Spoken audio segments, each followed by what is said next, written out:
y a des jours avec, il y a des jours sans. Les jours avec, on est déjà avec. Mais les jours sans, il faut faire avec le AM 1410.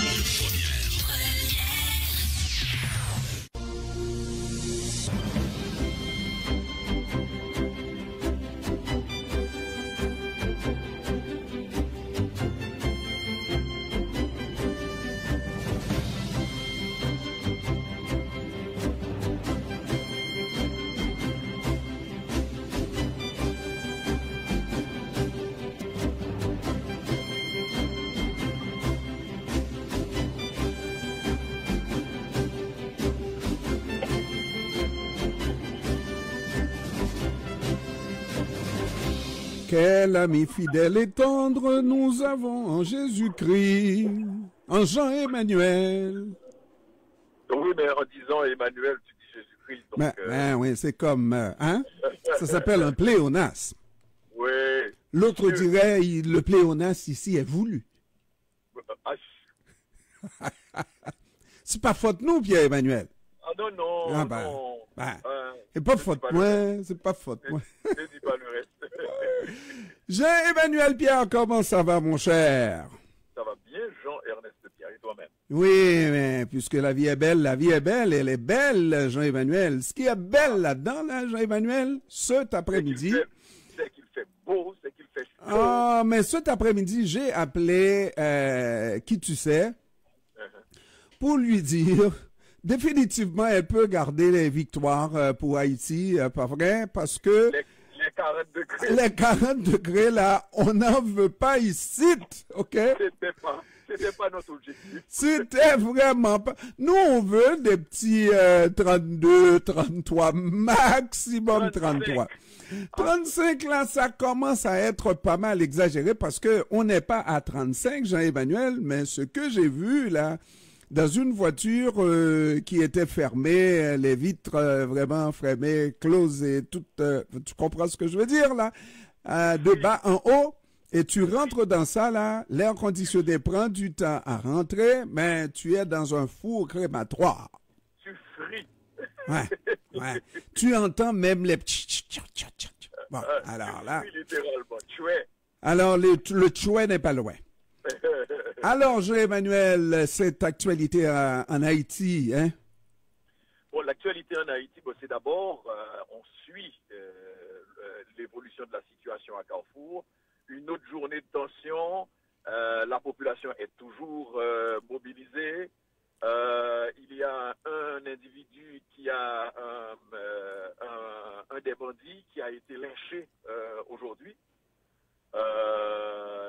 Lynché et le corps brûlé à la manière Bois-Calais. À la manière Bois-Calais. Absolument, on tue et on brûle.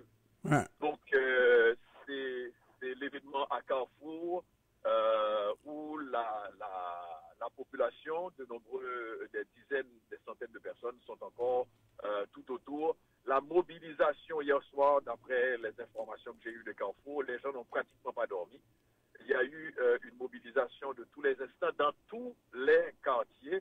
Et ce qu'ils font, c'est s'organiser, les brigades s'organisent et les patrouilles de police aussi, à ce que toute la zone soit ceinturée, c'est-à-dire la marine haïtienne fait partie aussi de la chose.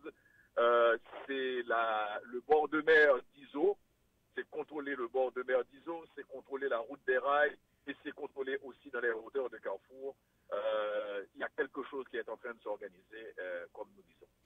Alors, Jean-Emmanuel, moi, c'est le moment ou jamais, s'il y avait un pouvoir vraiment qui contrôlait un peu ou qui avait même les velléités de contrôler un peu la situation, n'est-ce pas, d'entendre la prise de position de ce pouvoir qui a maudit un peu, jusqu'à un certain point, le mouvement Bois-Calais. Absolument, mais remarque qu'il y a que le pouvoir était déjà revenu là-dessus. Ariel Henry a dit « Je ne suis pas contre la mobilisation », il n'a pas dit le mot Bois-Calais, « Je ne suis pas contre la mobilisation, mais je dis qu'il faut remettre les bandits à Ariel Henry. À la justice. » À la justice. Ariel Henry. À la justice. Ouais. À la justice, t'as bien, papa? Ouais, Ah. et quelle justice. Et quelle justice, Jean-Emmanuel? Absolument. Mm. Et bon, ensuite, il y a le dossier d'assassinat du président Jovenel Moïse. Aujourd'hui, la justice a écouté, a entendu l'ancien sénateur Nenel Kassi, ancien fer de lance du SDP, qui aujourd'hui dénonce ses partenaires d'hier, André Michel et... Et il est détenu, que je sache. Nenel Kassi. On l'a gardé? Non, mais je pose la question parce que, bon, il était au centre de beaucoup de démêlés et beaucoup d'accusations surtout. Oui. On l'a retrouvé, je crois, à l'étranger, Jean-Emmanuel. Assassinat d'un homme d'affaires, etc. Non, mais on l'a retrouvé, on a, rappelle-moi, parce que j'ai perdu un bout. Non, tu te trompes, tu parles du sénateur John Joel Joseph. Ah, c'est John Joel Joseph qui a été arrêté. Et lui est aux États-Unis. Oui. Oui, au maître des Américains, au maître de la justice américaine. Mm. Et donc, Nenel Kassi est en train, lui, de dire aussi qu'il s'agit de persécution politique. Mais il faut comprendre que il y a eu la convocation de l'ancien ministre et bras droit de Jovenel Moïse, un de ses bras droits, que je parle de Joacéus Nader, ministre des TPDC, et qui lui avait été convoqué. Il a répondu aussi aux questions du juge instructeur hier et Jean-Ernest Pierre. Donc, probablement qu'il va avoir de nouveaux développements dans ce dossier. Beaucoup de gens demandent quand est-ce que le juge va entendre Martine Moïse. Hein? Martine Moïse, c'est une chose, mais aussi le Premier ministre. Le Premier ministre qui était en communication avec celui-là qui a disparu, et fondu comme beurre margarine au soleil, n'est-ce pas?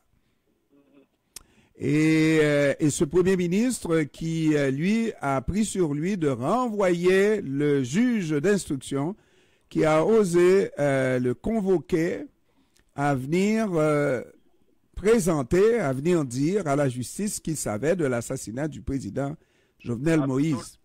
Absolument. Et Ariel Henry qui n'a plus jamais pipé mot sur le dossier d'assassinat du président Jovenel Moïse depuis les documents qui avaient été publiés, parce que dans un premier temps, sa première réaction était de dire que selon lui, Félix Badiou n'avait rien à se reprocher. Et quand on a commencé à sortir des dossiers, il s'est tu, d'autant que, comme tu le soulignais, les documents révélaient que Ariel Henry était en communication avec Félix Badiou le soir de l'assassinat, quelques minutes seulement après l'assassinat du président. Et à des heures indues, Jean-Emmanuel, on parle de 4 heures du matin. Hein? Oui. Voilà. Entre 2 heures et 4 heures du matin, ils se sont parlé à plusieurs reprises, selon les relevés téléphoniques. Et Félix Badiou est resté, et au niveau de la justice américaine, et au niveau de la justice haïtienne, comme le principal suspect.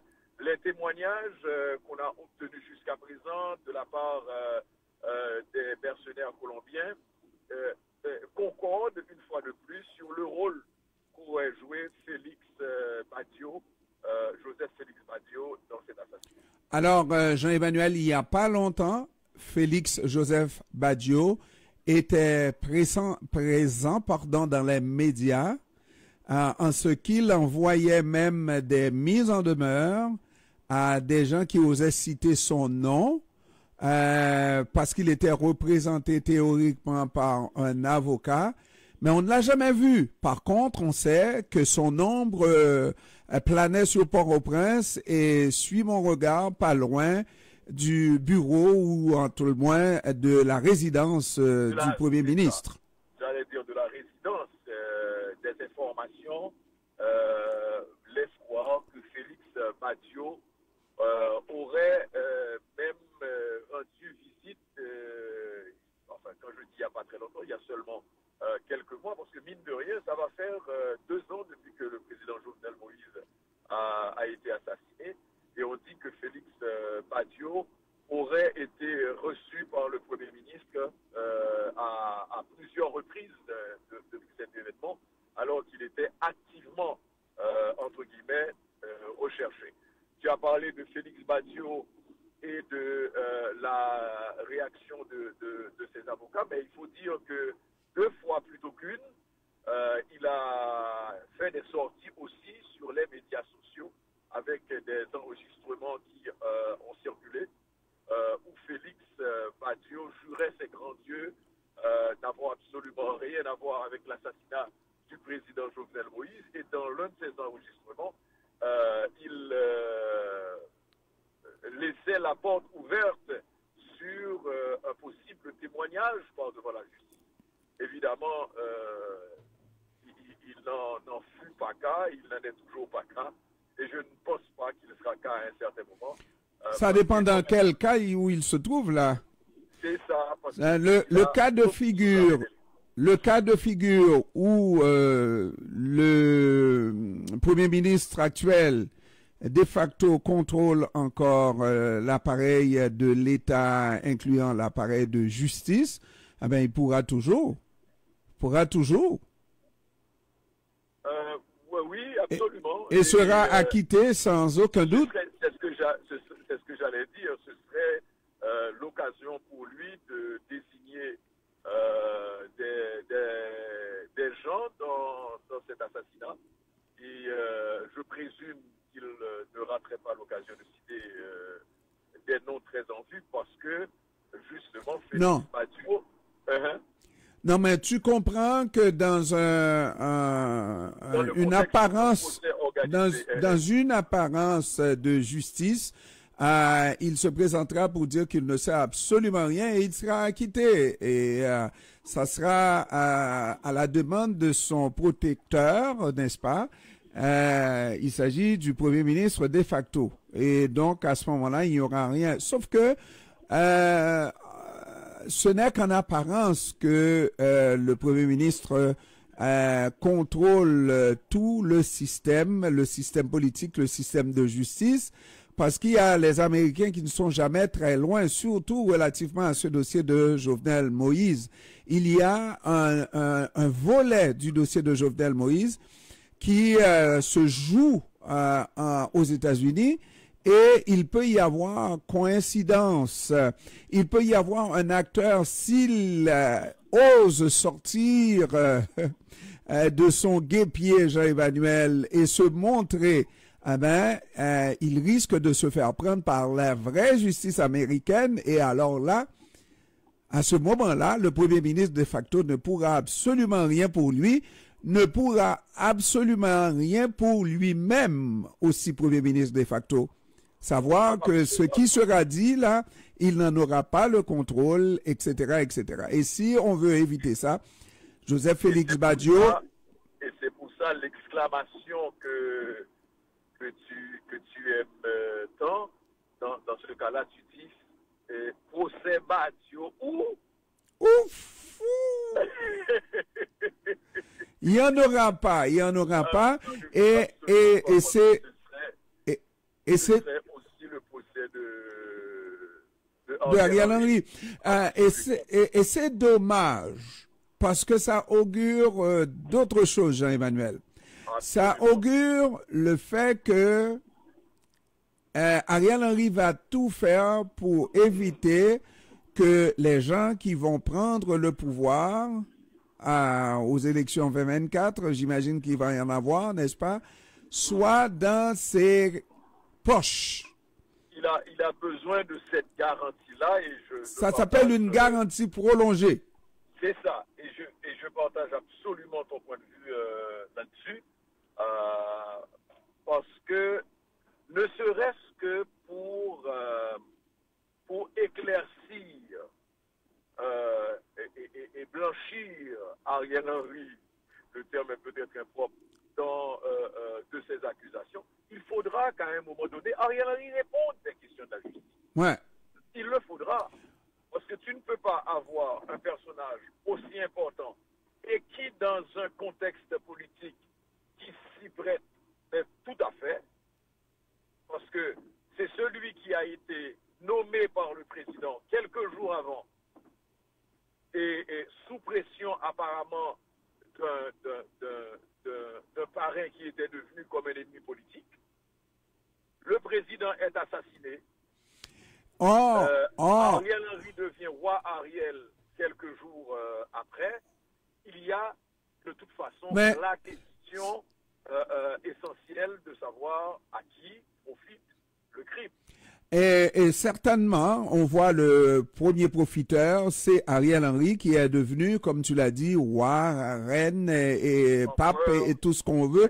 Mais cela dit, Jean-Emmanuel, il y a un élément d'information de plus qui s'est révélé ici à ce studio où je suis Anne-Marie-Pierre avec qui tu sais comme invité cet ancien ministre Pierre de Jovenel Moïse qui a annoncé que la pression a été forte sur Jovenel Moïse, que Jovenel Moïse était forcé de nommer un premier ministre qui aurait pour mission de négocier son départ à lui-même comme président de la République.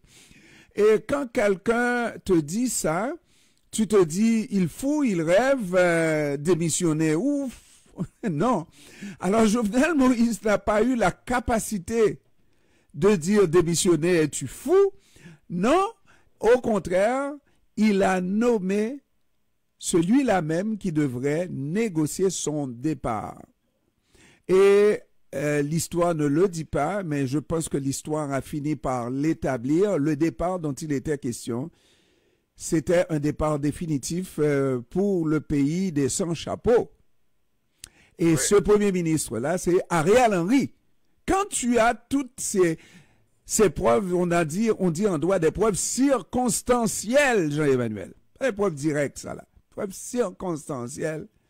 Oui, ça peut mener à des accusations. On a quelque chose pour accuser Ariel Henry de participation directe à l'assassinat de Jovenel Moïse.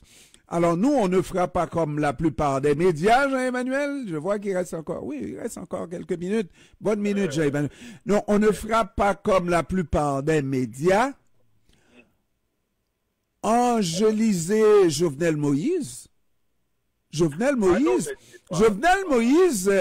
est devenu Saint Jovenel Moïse, là. Tout le monde demande justice pour Jovenel Moïse. Moi aussi, je demande justice pour Jovenel Moïse. J'allais te dire, il ne faut pas confondre. Ce n'est pas sanctifié. Mais c'est ce que je vois dans la presse, une certaine presse. C'est béatifier Jovenel Moïse. Faut dire que Jean-Emmanuel, est-ce qu'on peut tout dire? C'est cette belle expression qui dit quand tu joues avec le feu, tu finis par te faire brûler.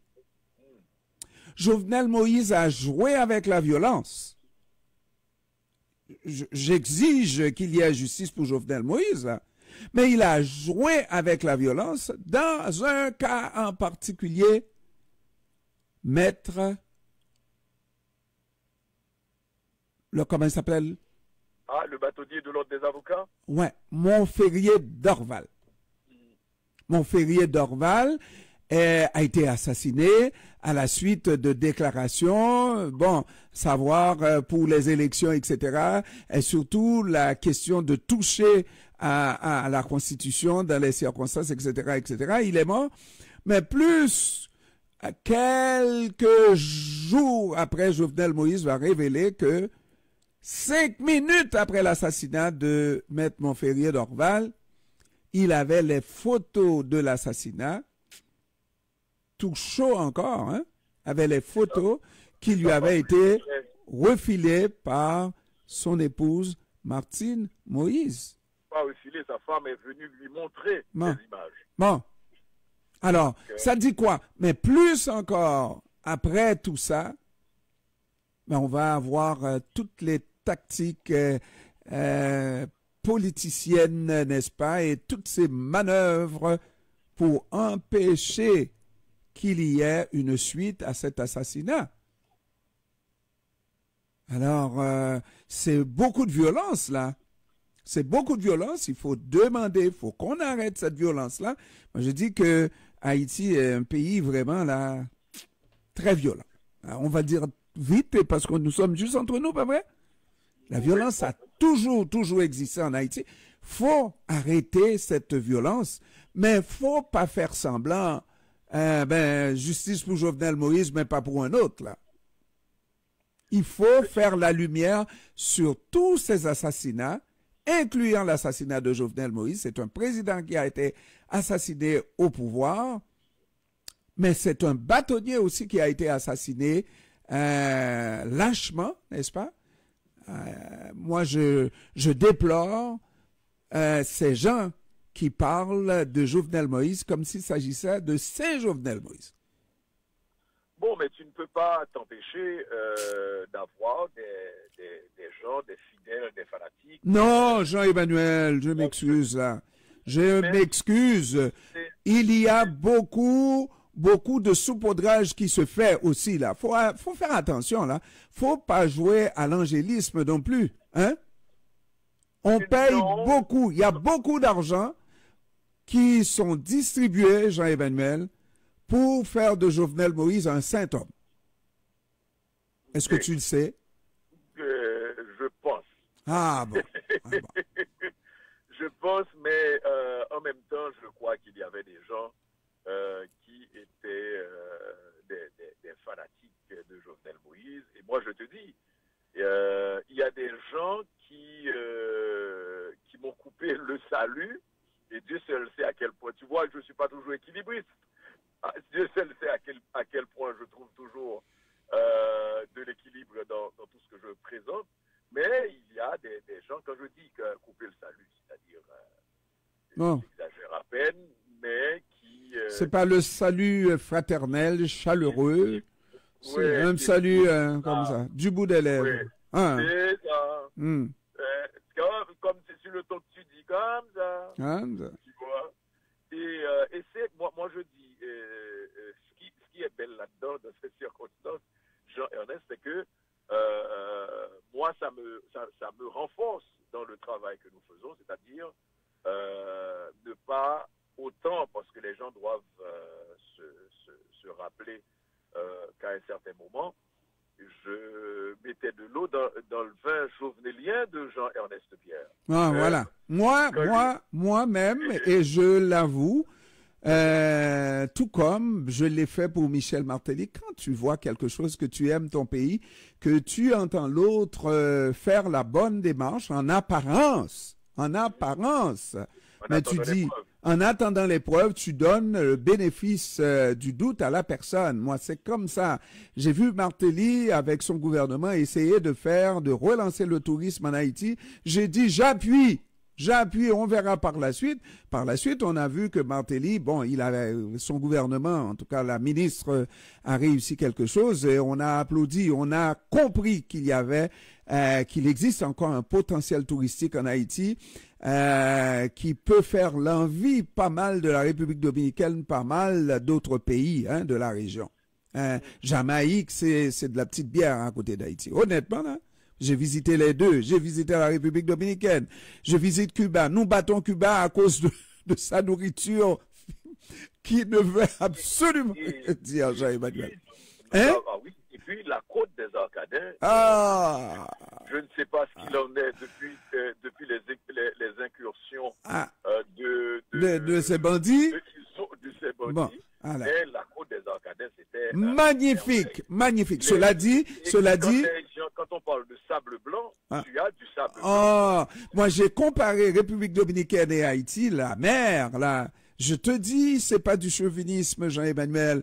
J'ai déjà vu, moi j'ai déjà jugé ma mère, enfin, mais bref, Jean-Emmanuel, ça c'est une autre question. Cela dit, dans le cas de Jovenel Moïse aussi, la première fois, je l'ai dit à mes collègues, que j'ai vu un président avec aussi d'ambition pour son pays. L'électricité 24 heures sur 24. Le président qui a dit, mais les infrastructures que vous voyez au Chili, c'est pas vrai. Lorsqu'on me pose la question, j'ai des ambitions, mais je n'ai pas l'argent, pas les moyens de mes ambitions. C'est pas vrai que l'État chilien paye pour ces infrastructures-là. Vous avez ce qu'on appelle les PPP, partenariat public-privé, mais c'est vrai, il avait raison. Quand j'ai entendu cette entrevue-là, qui était d'une bonne facture à la télévision, je pense d'État d'Haïti, Télé Nationale, quelque chose comme ça. Non, mais c'était aussi sa visite à Montréal. C'était à Montréal. Oui, c'est la visite à Montréal. On était à la Perle retrouvée. Oui. Cela dit, Jean-Emmanuel, il faut être capable de faire la part des choses. Quand c'est bon, on dit que c'est bon. Quand c'est pas bon, on dit que c'est pas bon. Jovenel Moïse, s'il avait ultimement donné la moitié, même un quart de ses prétentions d'électrifier l'ensemble du territoire, coast to coast, n'est-ce pas? On aurait été très satisfait. Mais, vous voyez, Haïti est dans le noir total, blackout, au point où on pense, pour aider le mouvement Bois-Calais, envoyer quelques affaires qui donnent un peu d'électricité, même si c'est l'énergie solaire, n'est-ce pas?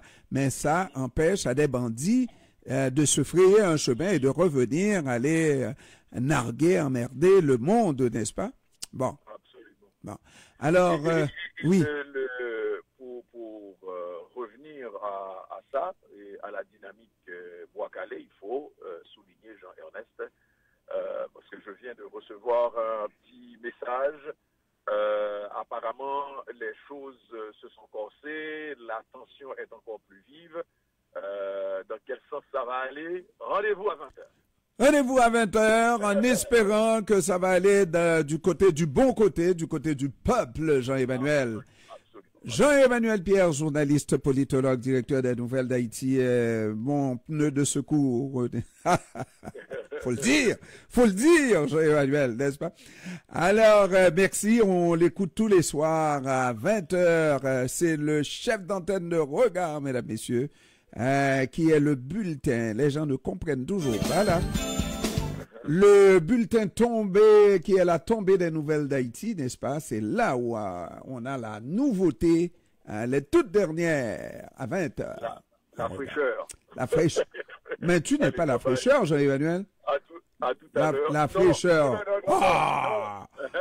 À côté de Biblos, à Carrefour. Oui. Jean-Emmanuel, merci beaucoup. Au revoir. Biblos n'était pas à Carrefour. N'était pas à Carrefour, Biblos?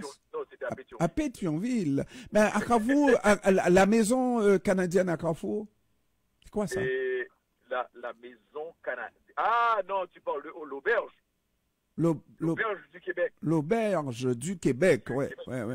On a pris pas mal de tabac là-bas. Hein. Merci, Los Tabarnacos. Merci. Merci. Au revoir.